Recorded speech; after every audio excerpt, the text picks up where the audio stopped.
one word that describes you at 18 versus now. I think it would be worrier to warrior. Amazing. That's a wonderful one. Okay, a book that totally changed how you see the world. I would say a book called Attached. It's by Adam Levine and it's beautiful. It defines relationships for you, how you are and how the opposite person is, and the space in between. And it's not only romantic relationships, it's also with your children or parents. And that book is awesome. And our entire life is all relationships, Yes. so it's important. That's a good one. Okay, it's called Attached, everyone.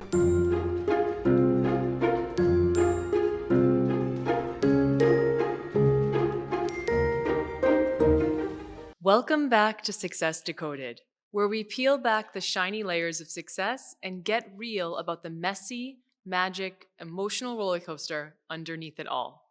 And today I have someone who embodies all of that and so much more.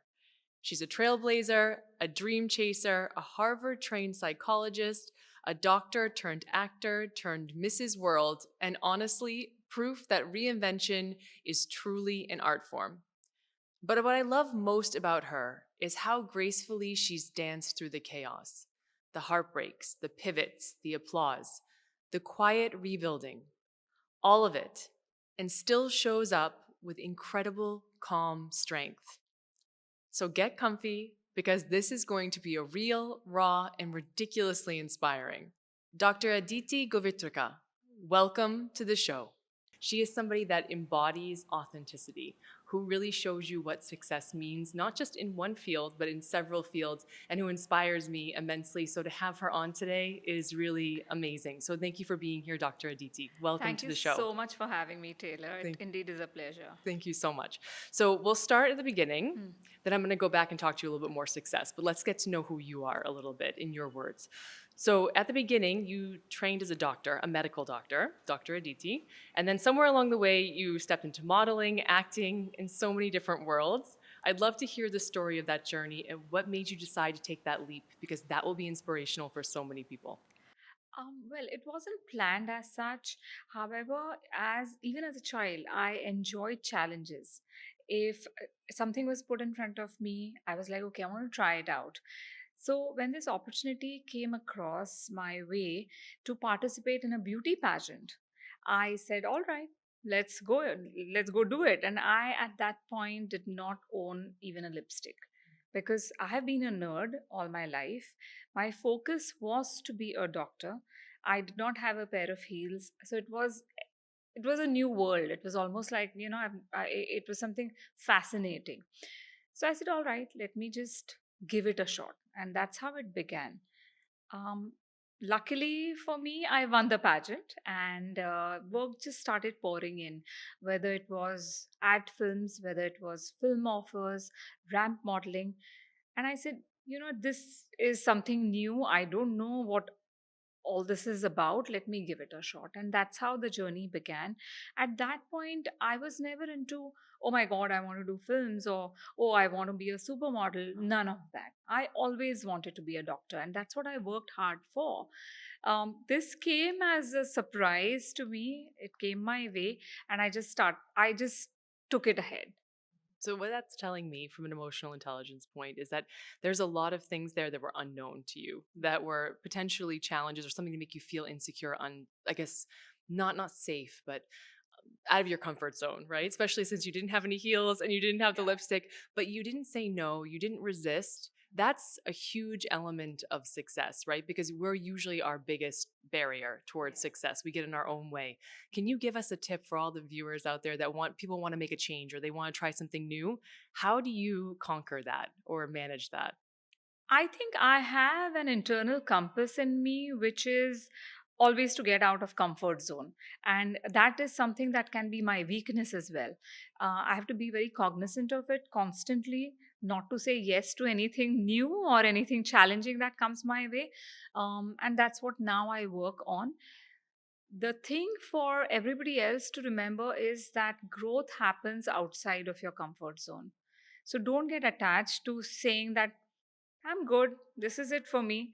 There's always so much more that one can learn and thereby grow. Mhm. So would you say, because we ask every person that comes on to the show about how they would define success. Like, how do you define and decode success? Would this be part of your definition in decoding success? Yes, it will be. I feel success is extremely personal. Every single individual should define their own way or their own statement for success. Not only that, I think every now and then we should analyze our definition because, say, when I was 25, the definition of success that I had for myself is definitely not what it is today. And I'm sure 5 years down the line, it might change. And you know what? Sometimes it changes very quickly too, depending on the life experiences or somebody who comes your way and says something, and that changes your. So I think it's very important to introspect every now and then to decode the formula for success or the definition of success for yourself. It's amazing. So again, two really key points. Everybody that's watching here, this is flexibility. So you want to have a flexible mindset and you want to be aware and conscious. So not just aware of what you're doing, but also conscious that you need to maybe reframe, reposition, rethink. And this is the growth part. I think this also leads to a huge part of which I care so much about you, which is your authenticity. I think your authenticity shines through. The complexity of the human being is right there. We also tries to hide parts of that, but you live all those different parts of it. And we'll talk a little bit more about that as we go through this.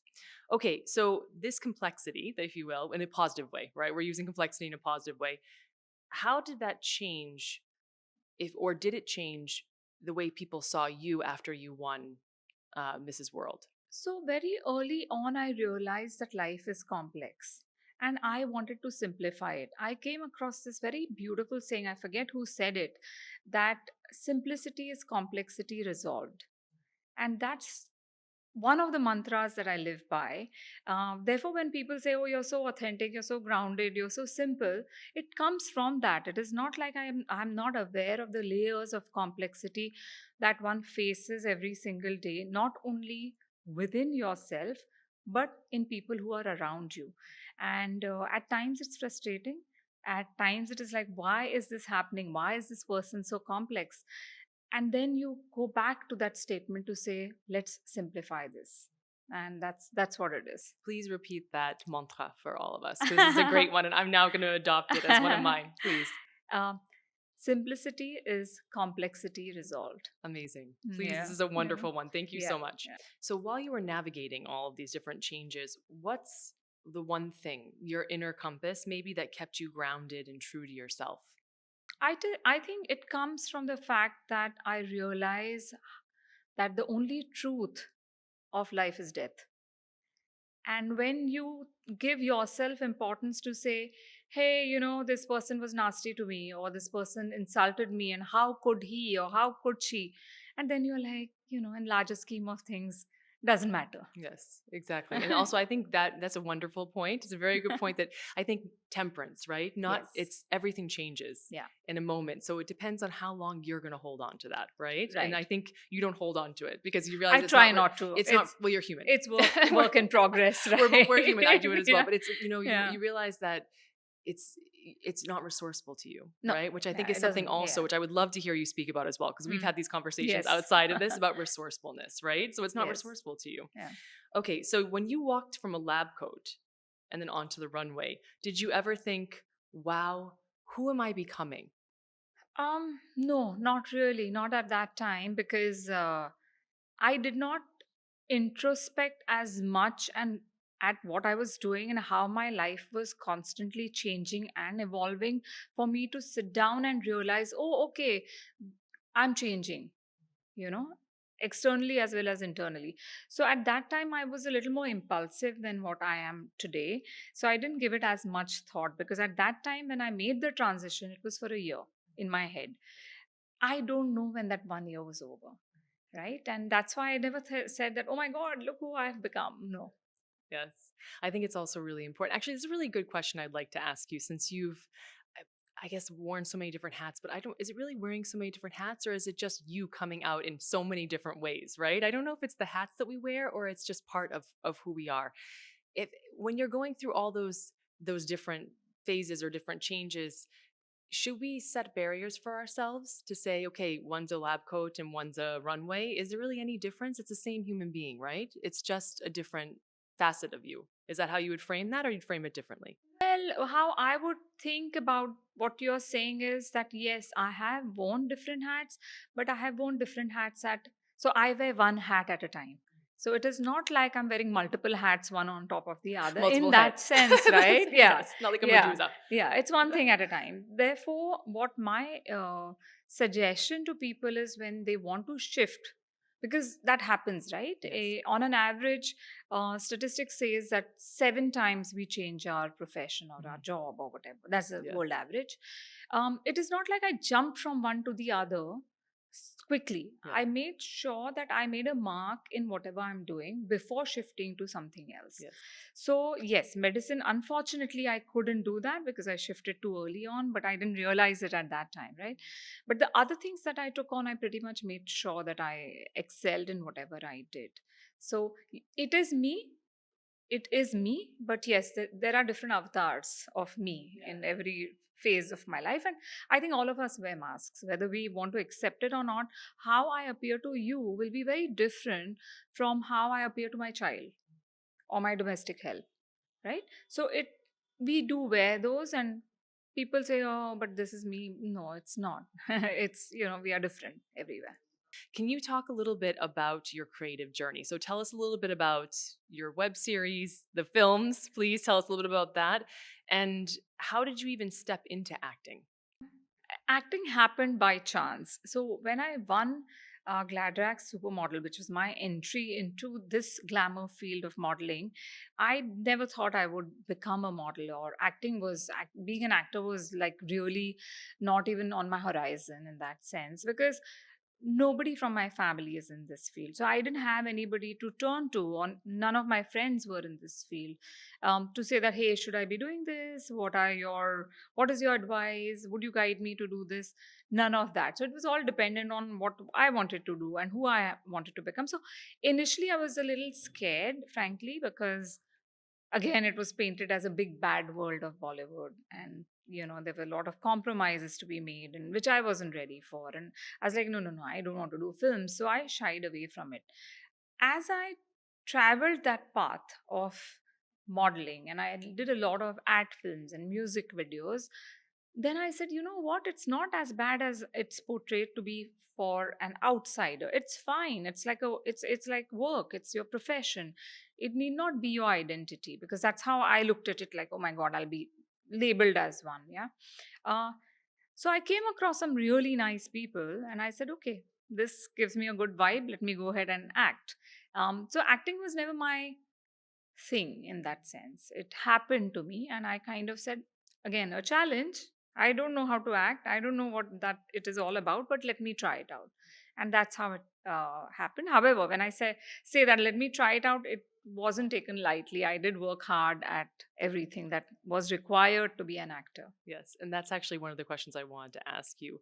Everything you do to the best of your ability, to be the best version of you in that hat that you're wearing at the time. What is a success tip you could give to our viewers right now on how you keep that mindset? I think what is required is at times to realize that your best might not be good enough. So then you need to step out of your comfort zone. Because when I'm giving my best, I have this box in which I'm living to say, this is my best. But no, you need to go beyond that. So one needs to remember it, that your best might not be good enough.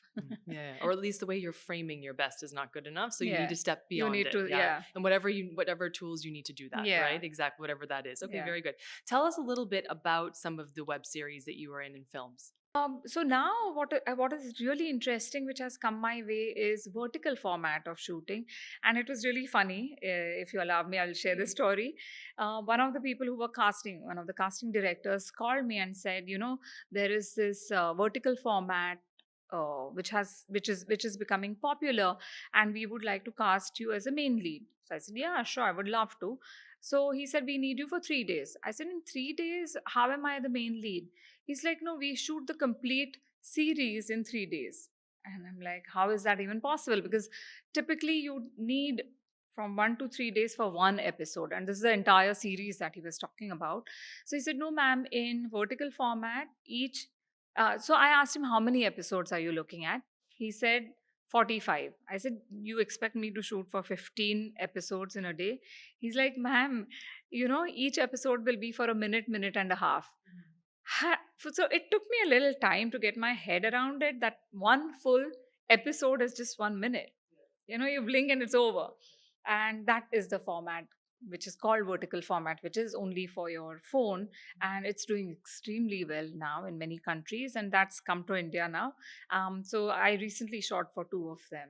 Is this So Mismatch that you were speaking no, about? Mismatched is on Netflix. Okay, Mismatch. Talk That's to us a yeah, little bit yeah. about, like, I've never seen it. Okay. I'm actually terrible at this, so this is not personal thing. No, that's fine. I'm terrible watching TV and movies. So please do tell me a little bit about Mismatched. I'd love to hear about that. Mismatch was wonderful. It was my first Netflix series.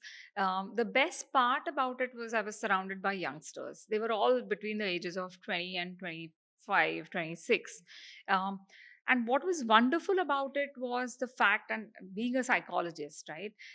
In India, there is a lot of taboo even today regarding mental disorders, mental illnesses.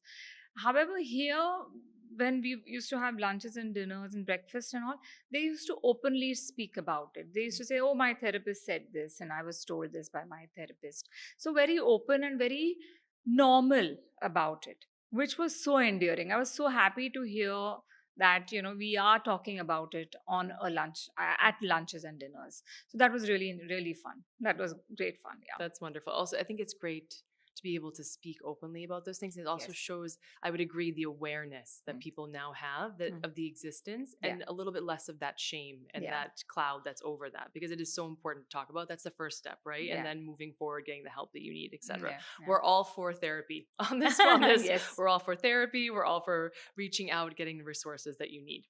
Was there a particular role that really pushed you out of your comfort zone, which I'm not sure you have a comfort zone at this point, so maybe that's not a good question, or made you learn something new about yourself? I think I learned something new every single time whenever I was in front of the camera, portraying somebody who I was not. So I played a negative role, almost a negative role, in one of my first films called Soch, which was a very beautiful film. And in that, I'm like this obsessed, neurotic kind of a personality.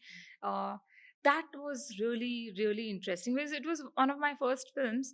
Plus, get shot, so I had to play dead. Okay. Also. So I was like, okay, I have to play a dead body now. So that was really, it was funny in a way, and I learned a lot about neuroticism at that time because I was not a psychologist that time, and being an obsessive wife. Okay. Yeah. Okay. And now looking back, are there any hilarious on-set moments that still make you laugh? Oh, there have been so many, especially on ramp. So I did ramp modeling for about 10 years, and there are some hilarious stories there. So we did a show once where one of the models, she was dressed as a mermaid. So she was actually wearing a mermaid skirt. So obviously there were fins at the bottom. So she didn't have her legs to walk on, obviously. So two male models had to carry her to the front of the stage, to the ramp. And they were on the head stage when the lights went off. So there was pitch darkness, and they stood there, but obviously it was heavy, right? Just for them to carry her for that long. So they placed her down and they decided to walk back to figure out what's happening.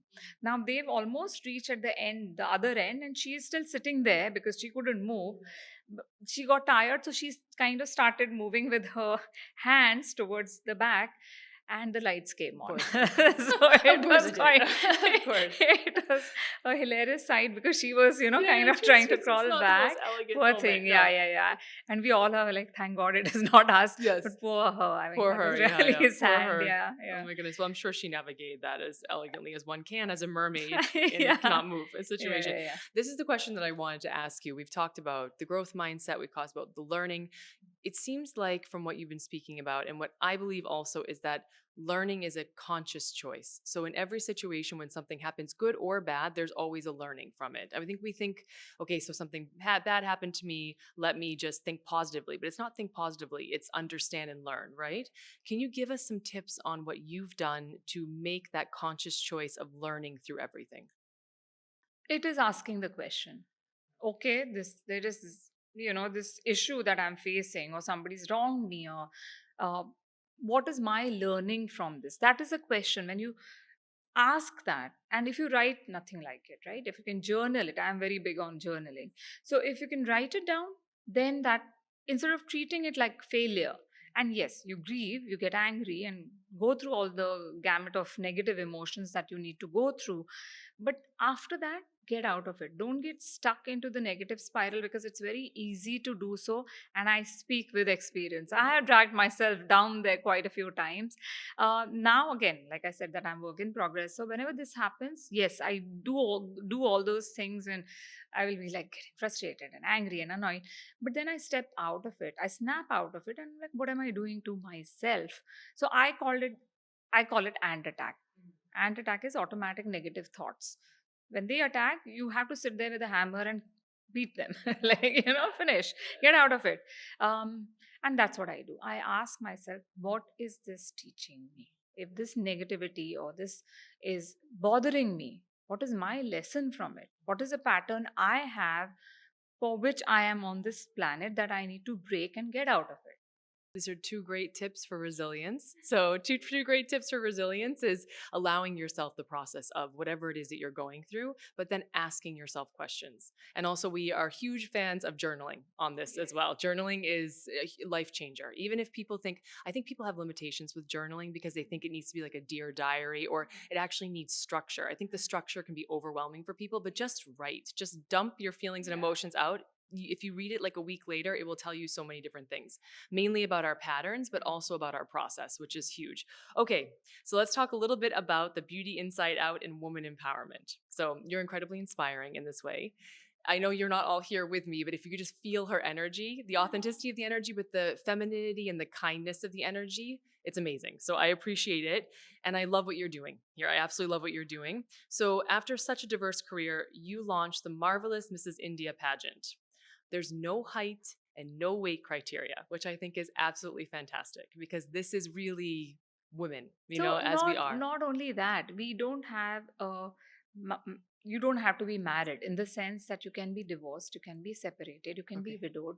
And I've also created a new category for 35 plus unmarried women, Okay, because amazing. that category doesn't fit anywhere. If they want to participate in a beauty pageant and enjoy the fun part of the beauty pageant and learn at the same time, then Marvelous Mrs. India is the pageant to go to, if, Yes. even if I may say so. Yes. So yeah, so I'm very happy with the inclusivity that we've created, because to me, if you are not a certain height, it's not really your fault. It's the genetic lottery Yeah. of, It is a which genetic came your lottery. way, Mhm. right? Yes. So that doesn't mean you're not beautiful. You Yeah, are. exactly. And Exactly. that's what we are trying to do. And I Yeah. think we need to really broaden how we're defining that. And so I Beauty, think it's yes. wonderful because beauty is its own being, it is its own Yes. thing, right? But then Yes. we put so many different frames around it that we Yeah. limit it immensely. So I Yeah. think you're taking all those frames off. So that's Yes. really, really wonderful to be Yeah. able to do that. Also, it's a great idea too to be able to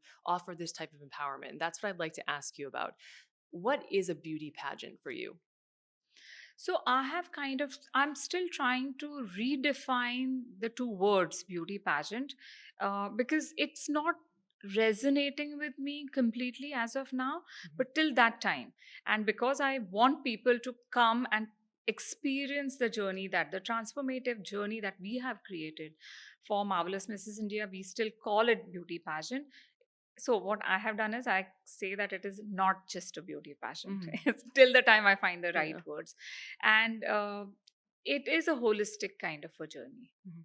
What is it about? Because I'm with you on this 1,000%. What is it about beauty pageant that doesn't seem to resonate? Because when you actually learn about what the process is of a beauty pageant, now yours in particular, because of the inclusivity and because of the really like again taking off all those limiting layers on how we define beauty is a whole other level of this. But even now, I'm learning about beauty pageants and what exactly it means. The name doesn't fit. So where's the disconnect with that, do you think? The disconnect is because every word that exists in our vocabulary has a certain power, or it has a certain meaning that we have assigned to it. When we say beauty pageant, it gives that image of a tall girl whose has a certain body measurements, who's fair and has some grace, poise, and walks a certain way and behaves a certain way. That is what I challenge, and therefore my beauty pageant is for real women who have gone through the grind, through the ups and downs of life, and are still standing strong, who are resilient, who are able to handle their work or whatever they're giving back to the society with their family with panache. This pageant is for those women, not the quintessential definition of beauty, which, like I described, what it is. And when we say pageant, so beauty is that part.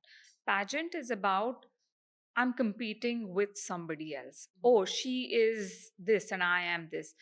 And that's what I tell my participants. Your competition is not with the girl who's standing next to you, not on your right and left. It is with yourself. We see how you learn, how you imbibe what we have to offer, where the training is concerned, where the mentorship is concerned, because we have some fantastic mentors on board.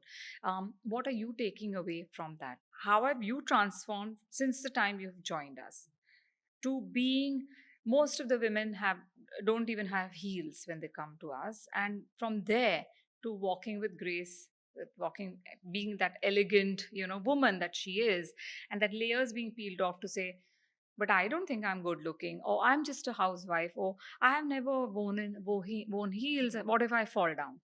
To that confident her. Right. So this is like so many different self-limiting beliefs, or so many again different layers that we're limiting on the word beauty. I think also because we define beauty as an external thing, right? But I think what you're talking about and what we very firmly believe on this show is that beauty is something that totally comes from within.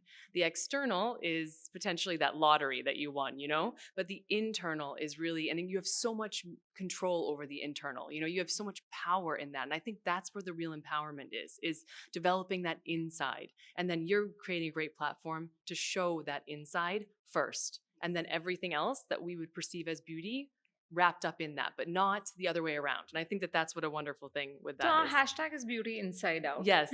Great. You're Yeah. leading right into that. Thank you so Yeah. much. So Yeah. what does this mean at a deeper level?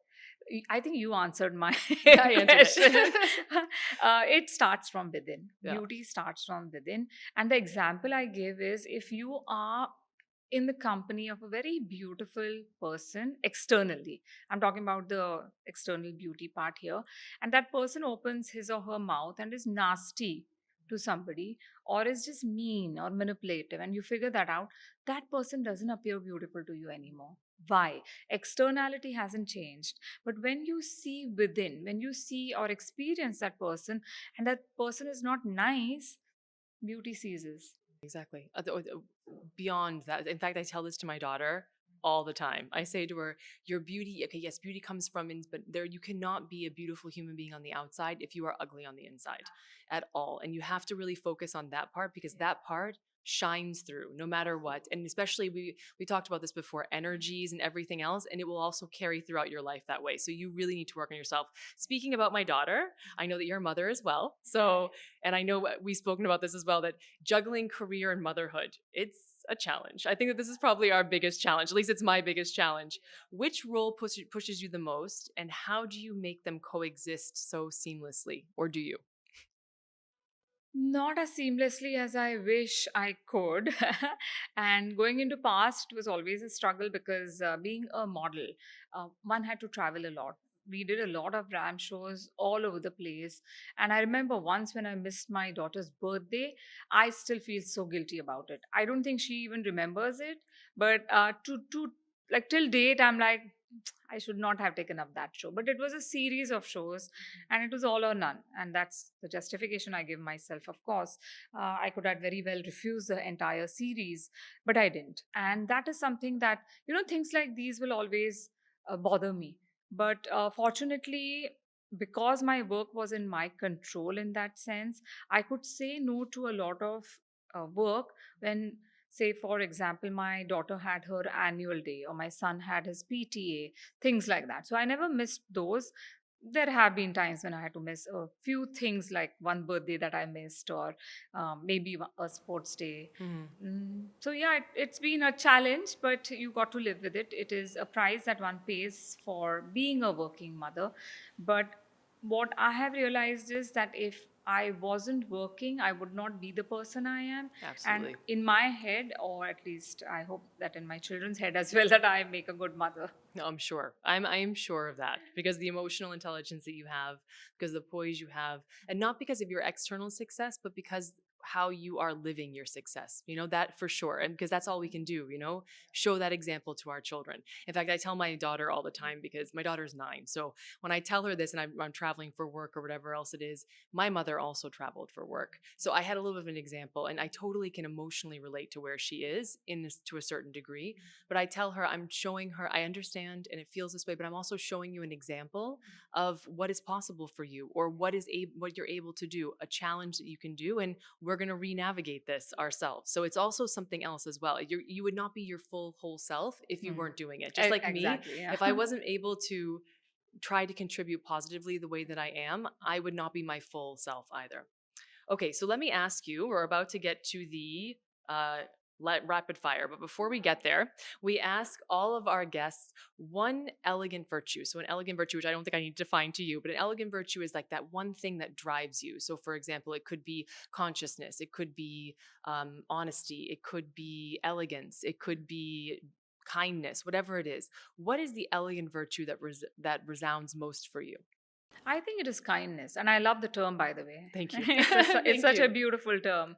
I think world needs it, and what I have started practicing, it's been a while now, is one act of random kindness. Just one act, just one thing that I do, and it need not necessarily mean giving money to somebody. It's not that. It could be a simple thing like just greeting the person in the lift. You know, the lift man, just being nice to him, asking him how his day is going, or helping somebody to carry bags. It could be as simple as Absolutely wonderful. We should do that that. every day. I do the same because I think it also helps rewire ourselves as well. I mean, it does from a neuroplasticity ways. It does help us rewire. It also helps our mood, but it is wonderful to do that because you're putting more kindness out in the world. Okay, rapid fire. Oh, Here hot we seat, go. hot So seat. whatever comes first to mind. I Okay. promise we're not going to grill you on anything. I promise. Okay, okay. Okay. So one word that describes you at 18 versus now. I think it would be worrier to warrior. Amazing. That's a wonderful one. Okay, a book that totally changed how you see the world. I would say a book called Attached. It's by Adam Levine and it's beautiful. It defines relationships for you, how you are and how the opposite person is, and the space in between. And it's not only romantic relationships, it's also with your children or parents. And that book is awesome. And our entire life is all relationships. So Yes. it's important. That's a good one. Okay, it's called Attached, everyone. Okay, if you could crown anyone in the world from Mrs. India, no rules, all heart, who would it be and why? Uh, at the cost of sounding cliched, I would say my mother, because I don't think she's a typical beauty pageant person. She's too naive even today. But I think the crown will match her invisible cape. Yeah, of course, of course, and of course, we think I would say my mother too. I would probably do my most one. Okay, if your children were your life coaches, what's the first thing they tell you to stop doing? I'm afraid to answer that for myself. I think they would tell me to relax a little bit and not study all the time. Because when I was giving my Harvard exam, my son said, "Why do you want to give exam? Give mine instead." Yes. So I think to give exams. Okay, one beauty myth you want to ban forever. That fairness is fabulousness. Please, yes. Because I think melanin is magic. Yeah, me too. I think it's absolutely, it's So- gorgeous. It's absolutely gorgeous. And I think we should totally ban that. And Yeah. all of the terrible beauty products that Yeah. want to lighten skin. It Correct. is so bad for people. It's so toxic. I agree with you 1,000%.